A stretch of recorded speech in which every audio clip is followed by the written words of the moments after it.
cidades Unesco do quê? Então, meu projeto ele fala sobre cidades criativas, onde eu estou desenvolvendo justamente plano de ação para a cidade de Cachoeira, que fica lá no interior da Bahia, onde vai preparar essa cidade para concorrer ao título de cidade criativa da Unesco na categoria do artesanato. Aí essa minha pesquisa, essa atividade faz parte do programa do mestrado, que é a residência social, que é um momento em que a gente vai conhecer na prática como é esse processo, né? Colocar em prática também tudo que a gente aprendeu de teoria na faculdade. E ele tem como objetivo justamente a gente desenvolver nossas habilidades, nossas atividades, e entregar como produto um artigo e um documentário, que é o meu caso, né? Vou entregar um artigo onde eu vou comparar as duas cidades, né? As duas experiências. Quais? Que foi Penedo, que recebeu recentemente o título de Cidades Criativas, e também vou falar sobre João Pessoa, né? E aí vou comparar elas duas, né? Fazer um artigo que vai ser publicado em jornais internacionais. O orientador Fábio, ele já deu algumas dicas, e aí vou fazer esse trabalho, vai ficar muito interessante. Quando quiser, pode começar. Já está tudo ok? O áudio dele está ok? Podemos começar? Bom, eu queria que o senhor começasse a falar sobre sua relação com a cidade de João Pessoa e também comentar sobre a rede de cidades criativas da Unesco. Tens tempo? Porque a minha relação com João Pessoa é uma relação de muitos anos. Eu vim aqui pela primeira vez em 83, quando teve a primeira feira do artesanato paraibano, que foi na Praça da Independência, organizado pelo governo do estado. E na época eu trabalhava no CNPq em Brasília, cujo presidente era paraibano, Linaldo Cavalcante, e eu coordenava um programa nacional de design e um de tecnologias apropriadas, que na verdade os dois tinham muito a ver com artesanato. Então eu vim aqui a pedido dele dar uma palestra nesse primeiro encontro paraibano de artesanato. Voltei 10 anos depois, em 93, quando teve em João Pessoa também o primeiro Congresso Brasileiro de Artesanato. Aí eu já vim representando o Laboratório Brasileiro de Design que eu coordenava lá em Florianópolis, porque nós tínhamos um experimento de design social envolvendo artesãos da cidade, melhoria da apresentação dos produtos catarinenses artesanais. E, por consequência dessa vinda aqui, acabei indo parar na Colômbia, onde criamos os laboratórios de design para o artesanato, que hoje são mais de 32 laboratórios.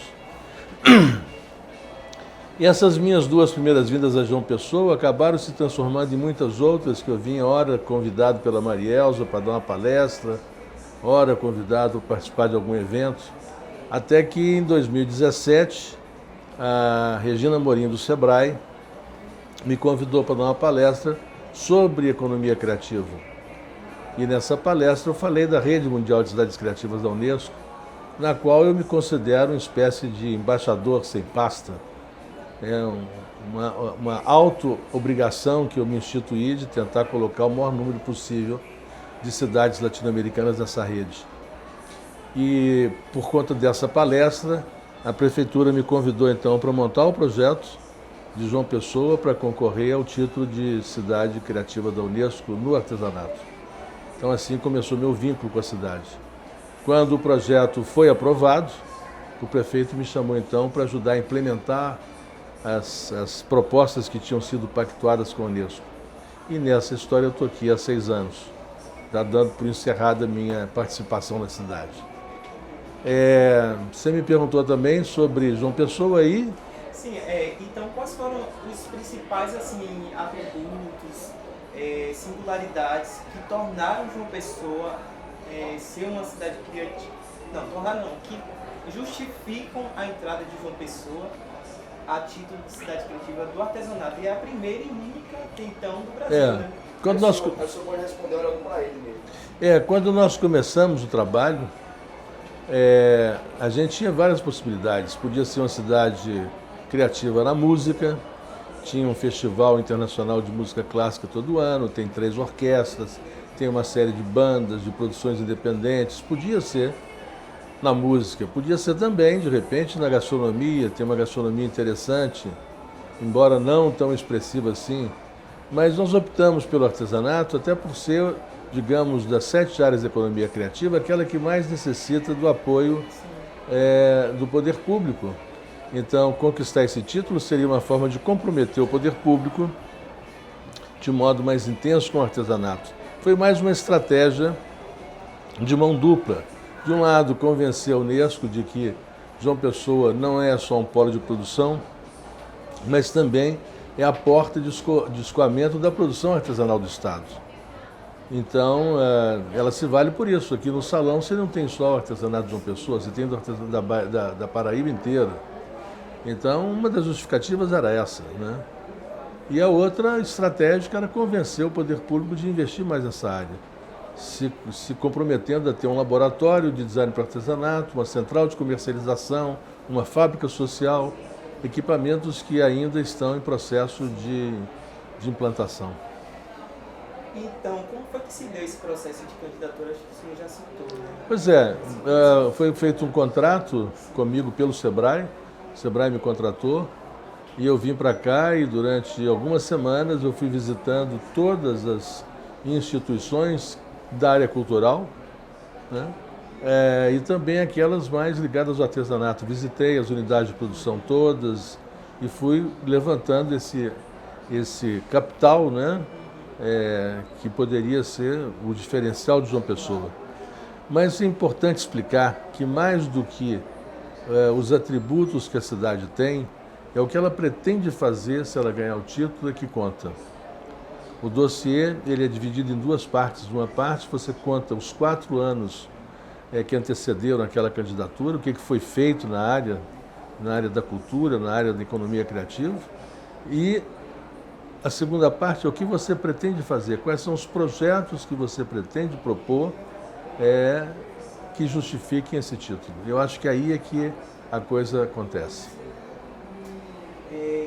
Houve alguma dificuldade em termos de governança no processo da candidatura de João Pessoa? Na verdade, essa é a segunda tentativa. A primeira tentativa foi em 2011, quando Marielza, que coordenava o programa do artesanato do Estado, tomou a iniciativa de fazer esse dossiê, eu ajudei na época, mas quando chegou nas mãos do prefeito, na época, que era inimigo político do governador, ele não quis assinar. Então, o processo foi suspenso. Retomamos em 2017, aí sim com o prefeito motivado e disposto a fazer isso. A iniciativa foi da prefeitura, então não mais do governo do Estado. Nessa segunda tentativa não houve nenhum obstáculo, ao contrário, todo mundo colaborou, eu acho que foi uma participação bem interessante, né? E quem idealizou naquele momento essa entrada? Fomos nós, né? Foi. A equipe que eu coordenei. Mas surgiu assim, vamos... Não, foi como eu te expliquei, foi uma decisão estratégica. Podia ter sido na música, podia ter sido na gastronomia, podia ter sido na literatura. Todas essas áreas, João Pessoa tem uma certa expressividade. Mas o elo mais frágil da economia criativa é o artesanato. Sim. Então, por isso que nós escolhemos o artesanato. Então, o senhor falou um pouco, quando teve essa iniciativa de concorrer a título da Unesco no setor do artesanato, então, o que vocês esperavam, né, e o que conquistaram até o momento com esse título? Bom, o que a gente esperava, em primeiro lugar, era entrar nessa rede de relacionamento com mais de 200 cidades do mundo todo. Porque eu acho que o importante, eu sempre defendi, que a cooperação técnica e o intercâmbio, eles queimam etapas no processo de desenvolvimento. Você absorve metodologias, você conhece experiências exitosas, você pode replicar esses projetos. Então eu acho que a cooperação sempre foi para mim uma grande estratégia a ser utilizada. Tanto que eu utilizei a vida inteira, né? Sempre fiz isso. Quando dirigi o laboratório, os lugares em que eu estive, sempre procurando trazer gente de fora para cooperar com a gente. Então eu acho que a primeira coisa que João Pessoa ganhou foi essa visibilidade planetária de poder interagir com pessoas do mundo todo. A segunda coisa que eu gostaria que acontecesse é que com esse título as pessoas aumentassem o seu orgulho de pertencimento. Porque em João Pessoa nós temos um problema da baixa autoestima. As pessoas que são daqui não dão muito valor à sua cultura, à sua história, até porque nem a conhecem direito.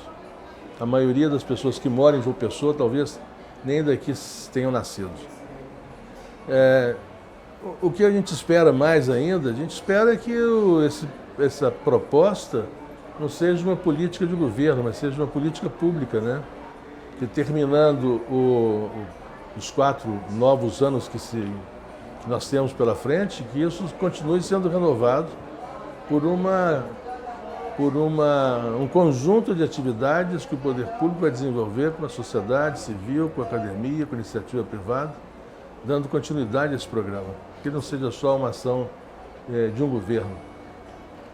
Com relação a essa sua fala, né, a preocupação das pessoas entenderem e reconhecer, né, a sua identidade, o cidadão pessoense, eles sabem e têm esse conhecimento de que a cidade de João Pessoa ela pertence à rede da Unesco? Não, praticamente ninguém conhece isso.